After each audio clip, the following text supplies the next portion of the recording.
शुक्र है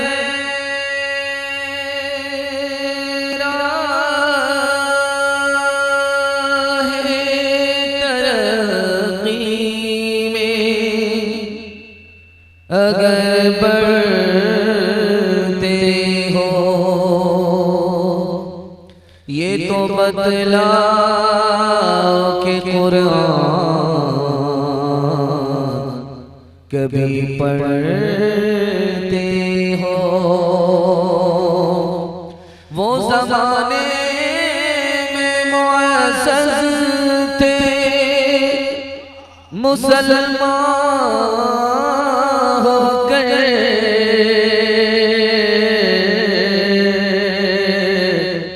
और गमख़ार हुए तारीके कुरान हो गए। या इलाही या इलाही तू हमें आमिल कुरान कर दे, फिर नए सिरे से मुसलमान को मुसलमान कर दे। पूछा या रसूल अल्लाह हम गुलाम हैं, आप हमारे आका हैं, नबी हैं, आप पैदल क्यों चल रहे हैं?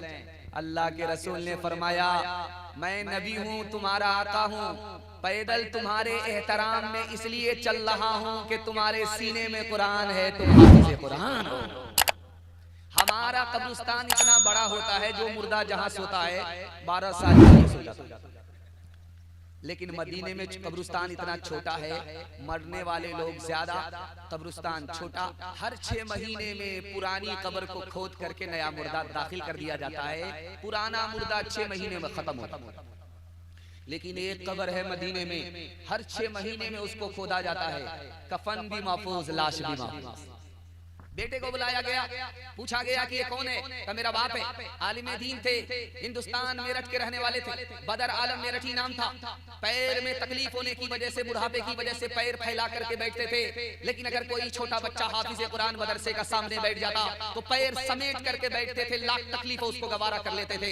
हाफिज़े कुरान का एहतराम है कि बरसहा बरस हो गए, लाश के साथ कफन भी महफूज है। आखिरी मिसाल है, कुरान इतना आसान है कि एक ही बच्चा आपका हाफिज भी बन जाएगा, मास्टर भी बन जाएगा। तरीका मैं बताऊंगा। 5 साल अपने बच्चे को स्कूल में पढ़ाइए, स्कूल में 5 साल पढ़े, उसको स्कूल से निकालिए, 3 साल के लिए मदरसे में दाखिल कर। 3 साल में आपका बच्चा हाफिज़े कुरान का दिमाग इतना तेज होगा जैसे पत्थर पर चाकू तेज होता है। अब जो 3 साल का गैप हुआ, अपने बच्चे को ट्यूशन कराइए, वो हर बच्चे को पीछे छोड़ देगा, सबसे आगे निकल जाएगा। जानते हैं क्यों? जिसके लिए कुरान आसान, उसके लिए साहिबे ज़िशान हो गया, जो खुश नसीब हाफिज़े कुरान हो गया। इसको जला सकेगी ना दोज़ख की आग भी, महफूज जिसके सीने में कुरान हो गया। वो वालिदैन हश्र के दिन होंगे ताजदार, जिनका दुलारा हाफिज़े कुरान हो गया।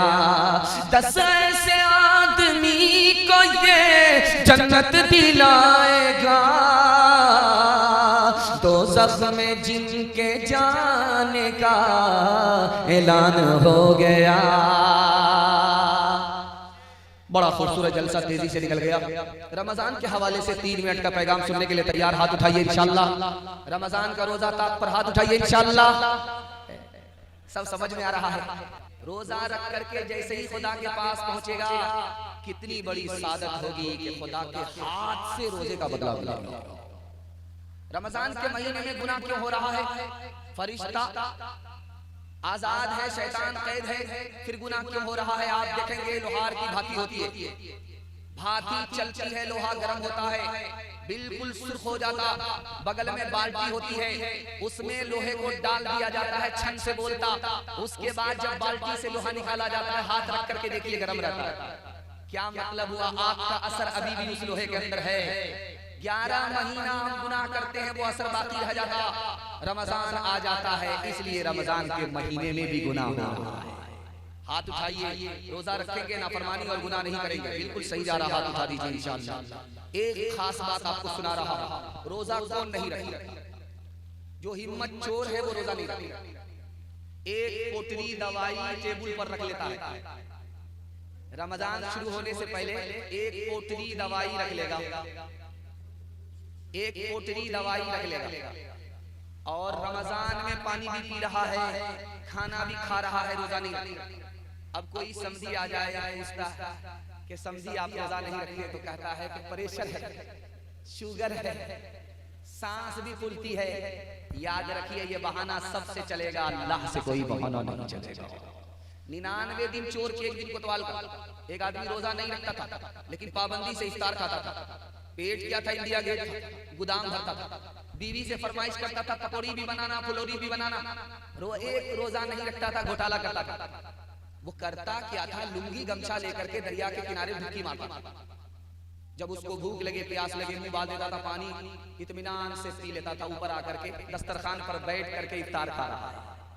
99 दिन चोर के एक दिन का। रोज के मुताबिक जैसे ही लुंगी गमछा रखा, दरिया के किनारे जैसे ही डुबकी मारी, मुंह खोला, टिंगड़ा मछली मुंह में। अब दायां काटा दाईं तरफ, बायां काटा बाईं तरफ, मुंह बा दिया। डॉक्टर के पास जब मछली निकालने के लिए लाया गया तो कहा, किस मनहूस को लेकर के आए हो? सोता हुआ आदमी मुंह खोलता है, मक्खी जाती है, ये मछली कैसे गई है? अब समझ में आया, ऊपर से फीट फाट था, नीचे से मकामा घाट था। आखिरी बात आपके सामने रखने के लिए जा रहा हूं। चांद निकलने वाला है 11 तारीख में। चांद से तरावी शुरू होगी, चांद से तरावी खत्म होगी। और हम सबकी नादानी क्या है कि खत्म कुरान को हम लोग खत्म तरावी समझ लेते हैं। तरावी खत्म नहीं होती है, तरावी चांद से शुरू होती है, चांद पर खत्म होती है। खत्म कुरान को हमने तरावी खत्म समझा। नतीजा ये हुआ कि 20 रमजान के बाद शबे कदर आई, मस्जिद सुनसान है। शबे कदर आई, 83 साल के बराबर इबादत की रात आई, और खाली हाथ वापस चली गई। हमारा दामन खाली रहा। दुनिया में हमसे बड़ा बदकिस्मत कोई इंसान नहीं हो सकता। एक हाफिज साहब आ गए, मैं तरावी सुनाऊंगा। बोला, हमको राजधानी हाफिज चाहिए, जो बेगूसराय से सिर्फ 15 घंटा में दिल्ली पहुंचा। वो बोला कि घबराना नहीं है, आंख बंद करके मेरे पीछे आप लोग खड़े हो जाइए, दिल्ली पहुंचाना हमारा काम। बोला, कितने दिन में? कहा कि 1 दिन में। अरे नहीं, बहुत भारी हो जाएगी तरावी, 10 दिन में खत्म कर दीजिए। हाफिज ऊपर से था ही नहीं, बस चूना लगाने के लिए आया था। 10 दिन में तरावी खत्म करके बोलने लगा, मिठाई बांटी, एक खत्म तरावी हो गई, खत्म कुरान हो गया। पीछे एक मुक्तदी को सूरह यासीन याद की। वो बोला, हाफिज साहब सूरह यासीन तो आई नहीं है। ये सोचा कि मेरी चोरी पकड़ी जा रही है। इसने चकमा दिया कि आप बिल्कुल सही बोल रहे हैं कि सूरह यासीन मैंने जानबूझ करके छोड़ दिया था। सूरह यासीन मुर्दा पर पड़ी जाती है, जिंदा पर पड़ी नहीं जाती। अगर पढ़ देते तो पीछे सब मर जाते। दायां बायां रोजा रखेंगे, हाथ उठाइए इंशाअल्लाह। तोहफा ये मुसलमान को, तोहफा ये मुसलमान को, रमजान मुबारक हो। अल्लाह का तुम्हें ये एक मेहमान मुबारक हो। तोहफा ये मुसलमान को लेकर ये आ गया है, बेशुमार बरकतें दिन रात बरसती है। अल्लाह की रहमतें, अल्लाह का तुम्हें ये एक फैजान मुबारक हो। तोहफा ये मुसलमान को कर लूं मैं जुबान, नजरों की हिफाजत कर लो मैं इबादत, और कुरान की तिलावत पढ़ते हैं तरावी हम, पढ़ते हैं तरावी हम। कुरान मुबारक हो, तोहफा ये मुसलमान को। बड़ी तेजी के साथ मोहब्बत में आप जलसा सुन रहे हैं, ज़बान की रफ्तार बता रही है, मोहब्बत में हमारा सुनाना आपके सुनने को अल्लाह बेहद कबूल फरमाए। सुनने के लिए तैयार है? हाथ उठा दीजिए इंशाअल्लाह। बुढ़ापे में दाढ़ी रखेंगे, हाथ उठाइए इंशाअल्लाह। बीवी से पूछ करके रखेंगे, हाथ उठाइए इंशाअल्लाह। कन्या के भी मामू, दूल्हा के भी मामू, दोनों तरफ से बोरो बन करके आ गया। निकाह की मजलिस हुई है, थोड़ी देर पहले निकाह हुआ है। सीरत और सुन्नत के हवाले से पैगाम आपको सुनाने के लिए जा रहा हूँ। 3 मिनट का पैगाम है, बड़ी तेजी के साथ निकल जाएगा। हिंदुस्तान की तारीख में डॉक्टर अंबेडकर बड़ी शख्सियत का नाम गुजरा है। वो इस्लाम कबूल करना चाहते थे, कलमा पढ़ना चाहते थे, लेकिन उन्होंने कलमा क्यों नहीं पढ़ा, इस वजह को अगर आप सुनेंगे खून के आंसू रोएंगे। अली मियां नदवी रहमतुल्लाह अलैह को पता चला लखनऊ में कि डॉक्टर साहब मुसलमान बनना चाहते हैं। दोनों हाथ से इस्लाम पेश किया, डॉक्टर साहब कलमा पढ़ लीजिए, मुसलमान हो जाइए, मेरे हाथ पर इस्लाम कबूल कर लीजिए। तो डॉक्टर साहब ने कहा कि मौलाना, मैं आपका एहतराम करता हूँ, आप शक्ल से भी मुसलमान नजर आते हैं, मैं आपका एहतराम करता हूँ, आप कपड़े से भी मुसलमान नजर आते हैं, लेकिन मैं इस्लाम कबूल नहीं करूंगा, कलमा नहीं पढ़ूंगा। इसकी वजह यह है, हिंदुस्तान के 90% मुसलमान मुझको मुसलमान ही नजर नहीं आते, इसलिए इस्लाम का एहतराम करता हूं, कलमा पढ़कर मुसलमान नहीं। बाप ने बेटी के पास आकर के कान में कहा कि बेटी बशारत हो, रिश्ता मिल गया। बेटी ने पूछा कि अब्बा किसके लिए? कहा तुम कुंवारी हो, तुम्हारे लिए लड़का ढूंढ रहा था, लड़का मिल गया, मुबारक हो। बेटी ने सवाल किया, अब्बा हुजूर, जिस लड़के को रिश्ता मेरे पास लेकर के आए हो, उस लड़के के सर पर टोपी थी? कहा सीधे जुमा में, सीधे रमजान। उसके बाद कहा कि अब्बा हुजूर, जिस लड़के को देख करके आए उस लड़के के चेहरे पर दाढ़ी थी? अभी क्या जरूरी है, शादी के बाद दाढ़ी रख लेगा। कहा अब्बा हुजूर, जिस लड़के को देख करके आए हो, मेरा रिश्ता उसके नाम पर लेकर के आए हो, वो लड़का मालदार है, सुनार है, सोने की दुकान है, उसने हज किया है, नबी का रोजा, उसकी जियारत की है। कहा अभी क्या जरूरी है, जब हर काम से रिटायर हो जाएगा, कमर झुक जाएगी, लाठी पर आ जाएगा, तब हज करने के लिए। बेटी ने कहा अब्बा हुजूर, मुझको रिश्ता मंजूर नहीं है। जिस लड़के के सर पर टोपी नहीं है उसको खुदा का लिहाज नहीं, जिस लड़के के चेहरे पर दाढ़ी नहीं उसको नबी का लिहाज नहीं, अगर उसकी बीवी मैं बन जाऊंगी वो मेरा लिहाज नहीं करेगा। अब्बा मुझको सोना नहीं, नबी की सुन्नत चाहिए। जिस लड़के का, जिस औरत का बच्चा काला होता है गोद का, वो औरत उस बच्चे को साबुन ज्यादा लगाती है, रगड़ रगड़ करके साबुन लगाती है कि किसी तरह ये कालिया गोरा हो जाए, लेकिन वो साबुन तो काला हो जाता, वो कालिया गोरा नहीं होता, ऊपर से ही छप्पा लेकर के। लेकिन कुर्बान जाइए उस माँ के ऊपर, उसकी मोहब्बत के नाम कुर्बान जाइए, वो अपने काले बच्चे को भी साबुन रगड़ रगड़ करके चौधरी का चांद बनाना चाहती है। दरवाजे पर दस्तक हुई, बेटी का बाप दरवाजा खोला तो देखा एक काला जवान खड़ा है, होठ मोटे मोटे, कोयले की तरह चेहरा। बोला कि जान न पहचान, कहां से आए मेहमान? बोला कि तुम्हारी बेटी का हाथ मांगने के लिए। का पैदल हो, रांची से आए हो, हाथ हो या फूल हो, अकल से पैदल हो? अरे शक्ल को भी तो शीशे में देख लिया होता। मेरी बेटी खूबसूरत है, तुम बदसूरत हो, तुम काले हो। मेरी बेटी गोरी है, तुम काले हो। मेरी बेटी मालदार है, तुम नौकर चाकर हो।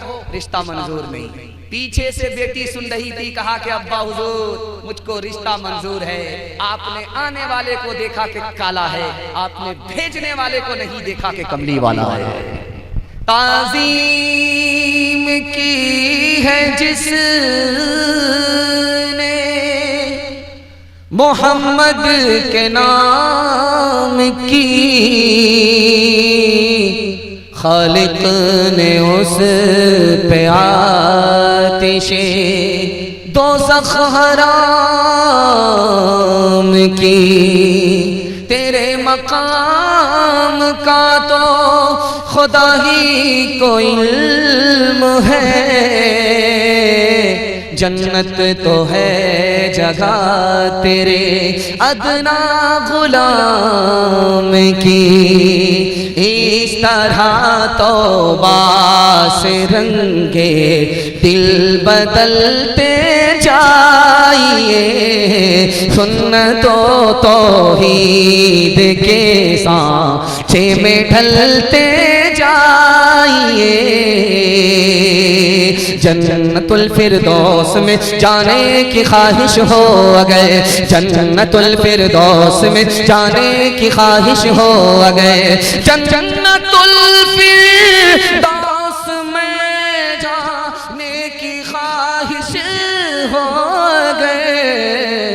नक्श पाए मुस्तफा पर आप चलते जाइए, नक्श पाए मुस्तफा पर आप चलते जाइए। अठन्नी चवन्नी बराबर बैठी हुई है, इनके हवाले से आपको पैगाम सुना रहा हूँ। ये जाग रहे हैं, बिस्तर हमारा बचा हुआ, ये कल सो गए, बिस्तर पर गंगा बहा करके पेशाब करके नापाक कर दिया। इनके वास्ते दुआ कीजिए, अल्लाह इनको इल्म और हुनर से माला माल फरमाए। बच्चों के हवाले से आपको पैगाम देने के लिए जा रहा हूँ। 3 मिनट का पैगाम है, सुनने के लिए तैयार है? सो करके सुनेंगे, हाथ उठाइए इंशाअल्लाह। खैर माशाअल्लाह, हम भी सुला देंगे और उसके बाद अगर जागे नहीं तो जनाजा पढ़ा देंगे। ध्यान से सुनिएगा, जल्दी से निकल जाएगा। यूसुफ अलैहिस्सलाम को अल्लाह ने 2 चीज अता फरमाई। पहली चीज मिली, हुस्न मिला। यूसुफ अलैहिस्सलाम इतने खूबसूरत थे कि उस दौर में उनसे बढ़कर के कोई खूबसूरत था ही। जब हुस्न मिला तो मुसीबत, पहली मुसीबत आई कि कुएं में डाल दिए गए। जब हुस्न मिला तो दूसरी मुसीबत आई कि जेल खाने में डाल दिए गए। और जब अल्लाह ने दूसरी चीज दिया, इल्म दिया, तो जेल खाने से बाहर आए, कुर्सी पर बैठे, मिस्र की कुर्सी पर बैठ करके 90 साल तक हुकूमत किया। सुलेमान अलैहिस्सलाम से अल्लाह ने कहा 3 बातों में एक बात का इख्तियार है, माल लेना चाहते हो माल देंगे, हुकूमत लेना चाहते हो हुकूमत देंगे, इल्म लेना चाहते हो इल्म देंगे, मगर एक देंगे। लेना क्या है, फैसला करो। सुलेमान अलैहिस्सलाम ने 5 मिनट में अपना फैसला सुनाया, मालिक मुझको इल्म दे दो। अल्लाह की तरफ से जवाब आया, सुभान अल्लाह, सुलेमान तुमने असल चीज इल्म हासिल कर लिया। माल बगैर इल्म के नहीं है, हुकूमत बगैर इल्म के नहीं है। जब तुमको इल्म हासिल हो गया तो लो मेरी तरफ से फ्री में मालो दौलत भी ले लो, हुकूमत भी। आप भी बैठे हैं, हम भी बैठे हैं, आप भी कुर्सी पर बैठे हैं, मैं भी कुर्सी पर बैठा हूं। हाथ पांव नीचे है, आपके भी हमारे भी, दिल बीच में है, आपके भी हमारे भी, सर ऊपर है, आपका भी हमारा। इस तकसीम पर जब आप गौर करेंगे तब आपको इल्म की अजमत समझ में आएगी। हाथ पांव से काम काज किया जाता है सबसे नीचे, दिल से दौलत कमाई जाती है बीच में, और दिमाग से इल्म हासिल होता है सबसे ऊपर। क्या मतलब हुआ? अगर आपके बच्चे के हाथ में इल्म आएगा तो अल्लाह आपके बच्चे को सर बुलंद फरमाएगा। भूखे रहेंगे, प्यासे रहेंगे, अपना पेट काट करके सर पर कफन बांध करके, जाहिल रहे कोई फर्क नहीं पड़ता, अपने बच्चे को जाहिल नहीं रखेंगे। हाथ उठाइए इंशाअल्लाह।